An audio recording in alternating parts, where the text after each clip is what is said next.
As a therapist, one of my mottos was if you are afraid of something, you got to go do it. Go do it and do it until you're not afraid anymore, because I don't like that feeling of being afraid. I actually took all those courses for a degree in music and decided I couldn't face the senior recital. This is Crow's Feet, a place where we ponder the question, are these our golden years? Or does aging just suck? Well, yes, getting older is not for the faint-hearted, but aging also brings wisdom and humor, a finely tuned perspective on life. In our podcast, you'll meet writers and others rethinking our later years, people who inspire us to reimagine our future.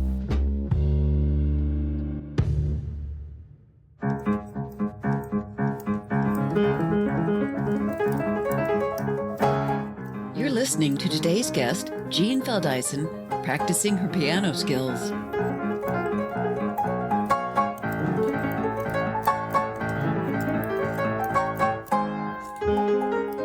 In addition to being a pianist, Jean is a Crow's Feet writer, a member of our podcast team, a recently retired psychotherapist, a fearless cook who can crank out a meal for 100, and a published poet. No. Start over. Go slower. And as Jean has just demonstrated, she's not afraid to start over. Creating a full and vibrant life as we age often means reinvention, having the courage to start over, as Jean has done at multiple points in her long and varied career. I'm your host, Jan M. Flynn, and I'm thrilled to have Jean as my guest for this episode because she's so inspiring to me. She's someone who has continually reinvented herself, adapting to and taking advantage of the changes that life has sent her way. Welcome, Jean Feldeisen. Oh, thank you, Jan. I'm so excited to be one of your guests on one of our episodes. You have reinvented yourself a number of times throughout your professional and personal life. So would you share with us what you think are some of those significant pivots that you've made? Well, I've always wanted to do great things, like even as a kid, but it took me a long time to figure out exactly what they were. So I tried a lot of different things in the meantime. I've always been fascinated by words, and as a child, I collected words. Once I learned a new word, I wrote it down and put it in this collection of words I was going to make a dictionary. And, a little later on, I began a mystery novel fashioned after Nancy Drew, and I won awards for, what are they called? Fire prevention essays, where you get a silver dollar for the top fire prevention essay. I always won those. I've been writing all my life. I also started writing poetry at a really young age. My mother read poetry to me, and I thought it was really cool. And I remember going to my grandmother's and seeing her puppy bed one time and coming home and writing a poem about it when I was 6, and I still have that poem. Wow. I've saved all my writings. For some reason, I thought they might be important, or they were important, and I saved them and copied them over from one notebook to another notebook and eventually to the computer. So I've been writing all my life, but I think it's always been a sideline to whatever else I was doing.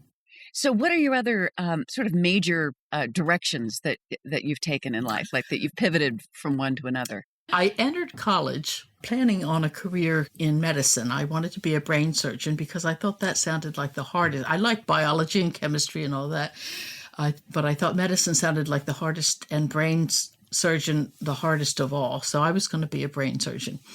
But I quickly found that I didn't have any finesse with the scalpel. I cut through my fetal pig, the whole thing in the first week instead of the first layer. So I gave up on, I became really curious about philosophy. So I started taking philosophy courses and ended up doing a double major in English literature and philosophy. Long way from brain surgeon, right? Right. But in the middle of all that, I got married, had a child, a daughter, and my husband and I built a house, and I kind of dove into the whole homemaking thing.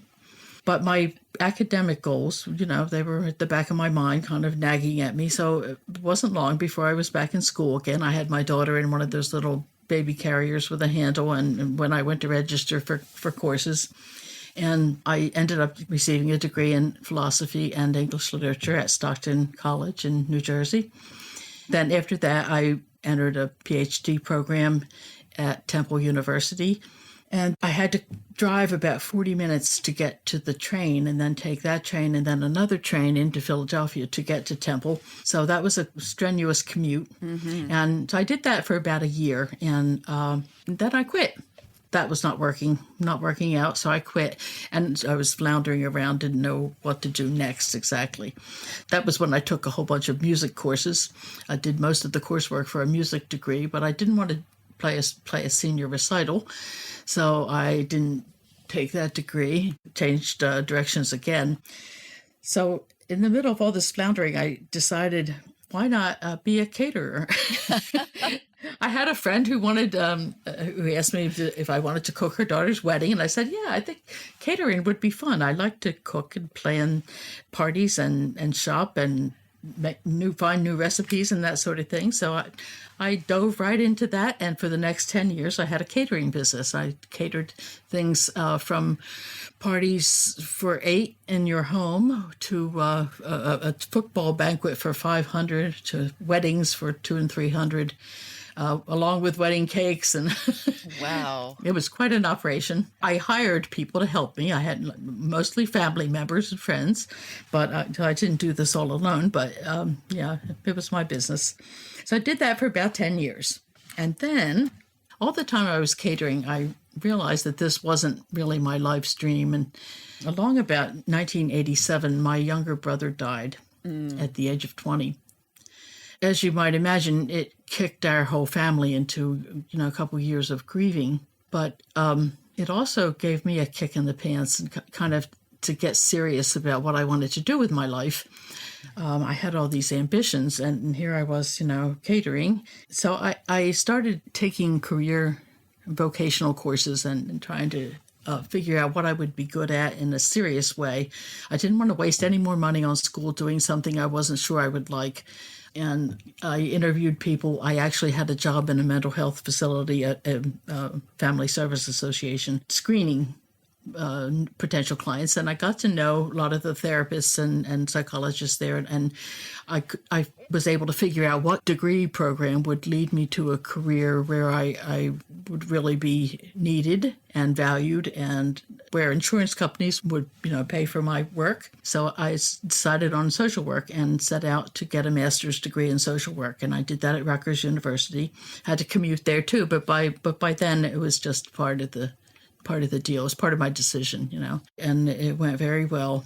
So I graduated in 1996 with that degree, got some licenses, jumped through a bunch of hoops to get licenses. And over the course of my career, I worked in 3 different hospital systems.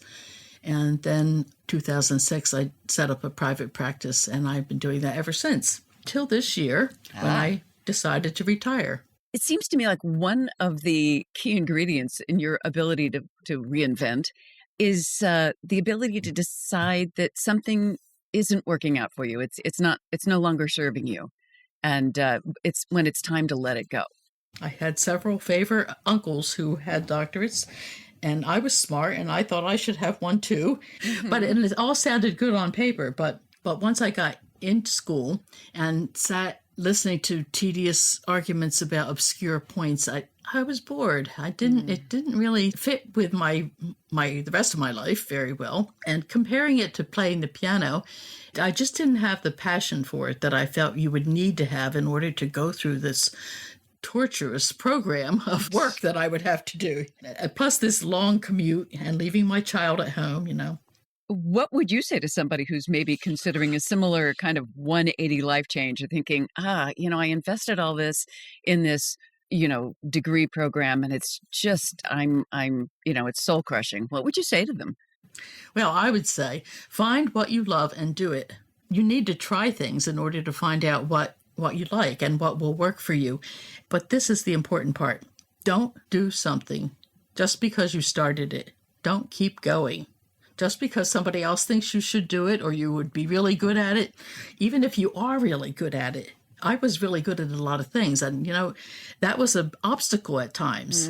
But you have to decide, okay, so I can do that, but what do I really love? Yeah. If it doesn't excite you, then try to move on. I get the sense that you've always had this powerful sort of inner, guide. You're willing to make and pursue choices that might not seem obvious to other people. And what do you think has allowed you to do that? I've always been a very determined and motivated person, and I grew up with an extended family that doted on me for the most part, and I was encouraged in whatever I did, applauded for every little thing I did, sometimes too much, so that when I got to college, it was almost like I was a small fish in a large pond, that syndrome, because all through grade school and high school, I was this really successful person. And in college, it wasn't like that. It was a lot of work. But I mean, I was really encouraged a lot. So I grew up believing that I could do whatever the heck I wanted. And my dad was a little bit of a downer about women. He refused to co-sign my loan for college, and the bank president actually co-signed for me. He happened to be a friend of my mother's, and he co-signed my loan because my father wouldn't. He said, "You're just going to get married." Not to defend him, but that was sort of the default attitude about women back then. If you went to college, it was to get your MRS degree. Right. Mm-hmm.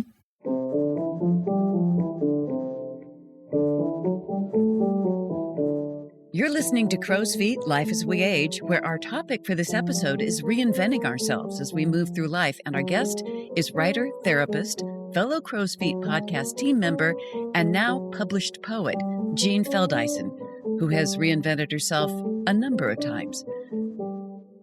So, Jean, you mentioned that you are getting ready to wrap up your private practice in psychotherapy and devote yourself full time to writing, and you've recently become a published poet. You've got 2 books of poetry released within the past year, which is quite an achievement.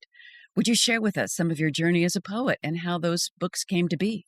I started writing poetry as a kid, but I never showed it to anybody.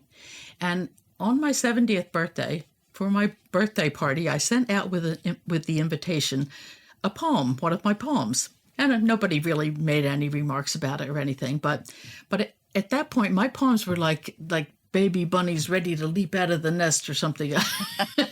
There's an image for you. They wanted to come out in public, Yeah. And a friend of mine suggested I start studying with this poet who had an online group. It was 2020.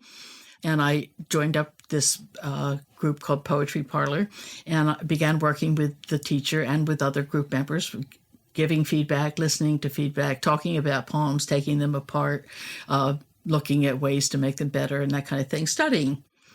And I just fell in love because I have always loved poetry. And suddenly I had time to do this, and I had a pathway to actually making my poems better. So I started working seriously at learning all the poetry that had happened since I was in college 50 years ago. A lot of things had changed. And I started studying and writing and eventually submitting things to publications. And I got a poem published here and then another one published there. And then I had enough work that I actually showed my teacher all my old poetry, and he was very kind, but, some of it went away and some of it stayed. And it was really hard to listen to feedback about some of your precious babies that, I've been copying over for years. Mm-hmm. But I did it. And once I got used to the idea and learned what I could do to make them better, that was comforting or it was exciting. So I began to just write a lot of poetry. And to make a long story short, last year I put together a book with the help of a group. We all put together a chapbook, and the chapbook is a small collection of about 20 to 30 poems that have some links between them, some sort of thematic connection. So I put together this chapbook and had 22 poems. It's dedicated to my mother, who died the year before, and it has a lot of poetry about my mother and my loss and my grieving and all kinds of other things. Some poems about nature. It sort of combined nature and relationships. So that one's called Not All Are Weeping. And that is all your poetry, right? You said That's all my poetry. You had sort of a team helping you with it. The teamwork was people would actually take your list of poems and give them grades, like 1 to 5. Okay. It was horrible. I had to do it for theirs, and they had to do it for Sure. mine. We learned how to do that and how to tell when a poem was a 5 or a 3 or a 2, and the ones you throw away. Yeah, so it was that kind of feedback that was really essential to making a really good book. And then we had to talk about, like, what order do you put it in? Order the poems so that they connect so that they flow nicely from poem to poem and section to section. It's really quite involved. So that's called Not All Are Weeping. And then you Yes. have another book.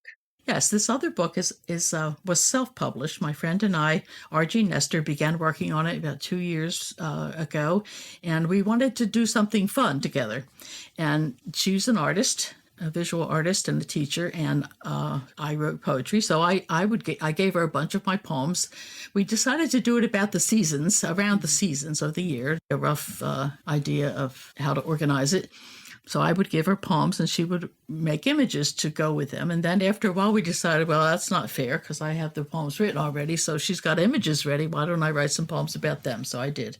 At the end, we did some that were sort of simultaneous. We decided what we wanted, and we did them together. So it's kind of a really interesting collab. We call it a collaboration because she does a lot of collage. Collaboration. I love Yeah. that.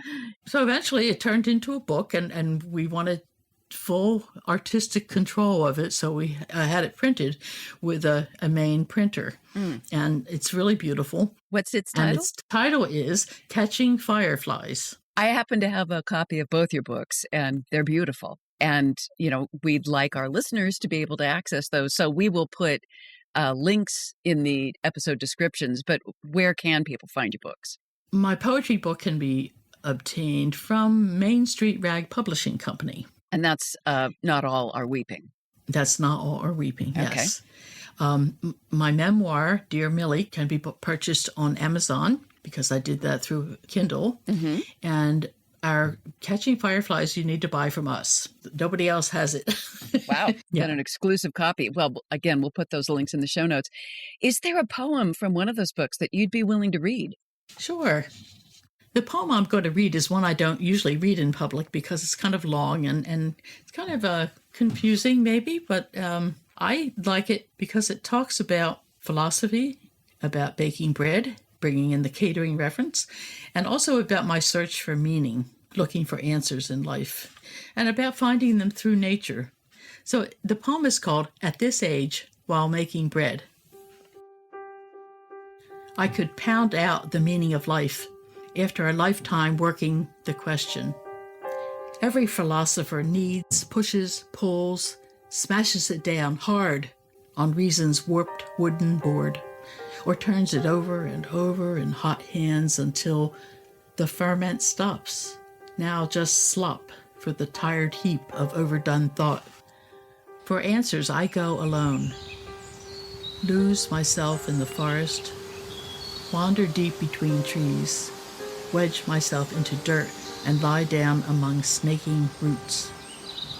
I drop my clothes, my jewels, my leaves, hole into my warm stump, the center where snow or wind cannot enter. Be still until meaning is as clear as the sap crystallizing there.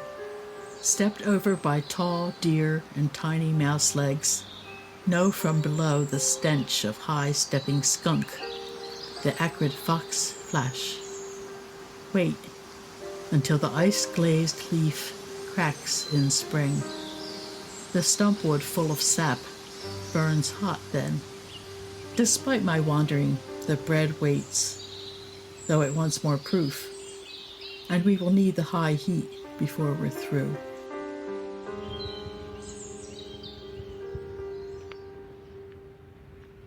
That's lovely. Thank you for sharing that. I love the multi-layered meaning in all of those images.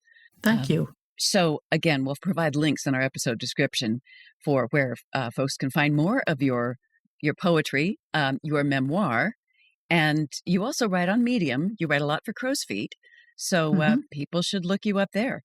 And you've shared with me that you're preparing to phase out your private psychotherapy practice and begin a whole new chapter in which you dive full-time into writing. What do you find most challenging and most exciting about this new chapter that you're embarking on? And based on it, what would you say to somebody who wants to make a significant change but doesn't know how, or feels reluctant, or maybe feels stuck because they've invested so much in the direction they're already going in? I think the most challenging thing about this new career is I don't have an MFA, and lots of the people in this field do. And I thought about going back to school, and my husband even encouraged me to do it. But I got thinking that I'd really done enough school in my life. Right. I really would enjoy if I can just have that kid in the sandbox feeling about poetry. I'd like to be able to sit down at my desk and like you have all these words and just what do I want to make with it? What do I want to make today? I like that idea of just being free to do what I want. And not a bad thing. And also, maybe not a bad thing to feel like it's okay to go ahead without some external, stamp of approval or, Mhm. somebody else's permission. You're giving yourself permission.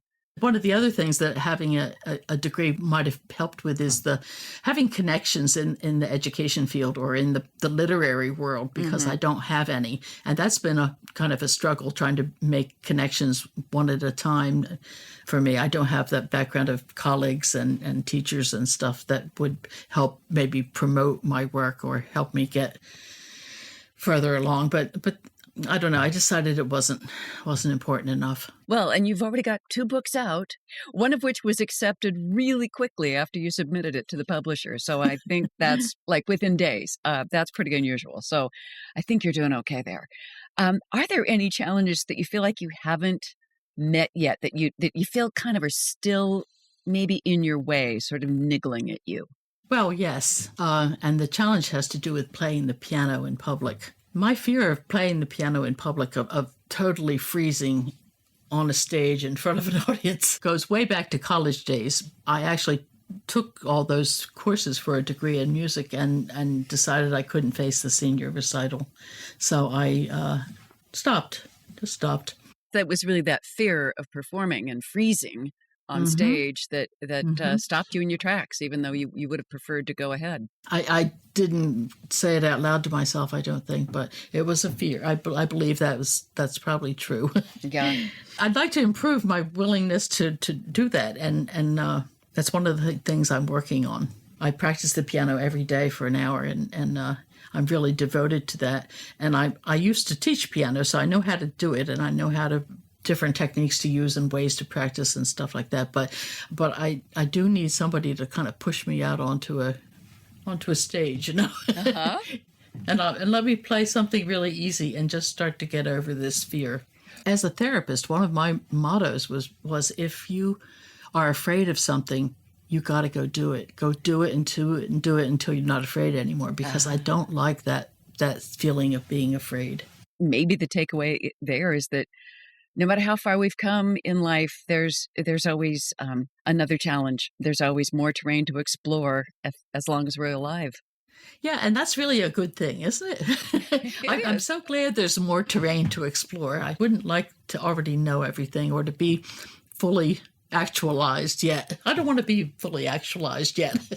Okay. Well, we are getting close to the end of our time. So as we draw to a close, just like we often do with our other crow's feet guests, as I know you know, we like to ask 3 quick questions that you just answer real quick off the top of your head. So first, what about your own aging surprises you? The quick answer is it got here so fast. I hear you. And second, if you could, what would you tell your 25-year-old self? Uh, I would tell myself to slow down, sit on the floor and play with your daughter, have fun, stop worrying about what you're going to be when you grow up. Just be now. Just Ah, be. interesting. And last, what are you still trying to figure out about aging? Well, I want to get to the point where I'm one of those sassy older women who can just waltz out onto the floor to a public piano and whip off a polished piece that you've learned and then walk away, Cool. Trailing your gown. I love that. trailing my gown. Right? Yes, yes. I want to be the feisty old lady on top of the piano singing the torch song while you play it. Yes, yes. That sounds like fun. We can have an act. Yeah, we could. We could. Well, there's a dream to make come true. Jean, you continue to inspire me. It has been such a pleasure speaking with you. And thank you so much for being my guest. And thank you for having me, Jan. And I look forward to more conversations. And as we close out, as a special bonus, we're going to listen to Jean start over and go slower with another piece. And thanks for joining us on this episode from all the Crow's Feet podcast crew. Executive producer Nancy Peckenham, along with George Ace Acevedo, Elizabeth Allen, Lee Bench, Melinda Blau, Jean Feldeisen, Jane Trombley, Nancy Franklin, and me, Jan M. Flynn. Editing and sound design by Rich Halton.